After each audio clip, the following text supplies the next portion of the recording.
Hello my lovelies, it's time for another seasonal Brickheadz build, and this season is the season of bunny rabbits and all things chocolate. So it's time to build this little bunny. He's real cute. Let's get building!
Seasonal kits this year. I find them really exciting. So I've already built the bee. If you have a look in the playlist somewhere, there will be the bee, and this one's a wabbit for Easter. I'm not sure what the next one is. What's coming up next? In fact, I've got the box in front of me, I can tell you. The witch. So have we got to wait all the way until October to get a witch? I think they're doing another one for summer. I hope there is a summer one. This one is obviously the Easter bunny. It's really cute.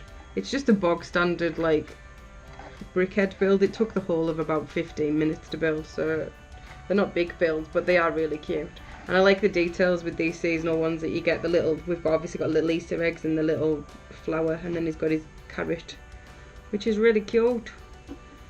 And there isn't really much else I could say about him. He's just a kind of little bunny rabbit with a dog hair stuck in his ear, which we all needed to know about. We are planning on collecting the whole set of these this year, and I do hope there is a summer one and I don't have to wait all the way until October to get a witch. So the other ones on this We'll box. have to wait till October. Well, to it get the says witch. this 31, 32, 33 and 34 are all back end of the year. So we've got a Witch, a Turkey, Mrs. Claus and Mr. Claus to come. Yeah, but in the meantime, there's lots of other Brickheadz that will take his place Yeah. because there are Harry Potter Brickheadz coming. Oh, bet you can't guess what I'll be buying as soon as they come out. Expect lots of Harry Potter Lego this year when the new stuff comes. Anyway, back to Brickheadz. Hope you enjoyed this build. If you want to see more Brickhead builds, because we've got quite a few different franchises, then please like and subscribe to the channel, and we'll see you again very soon. Bye!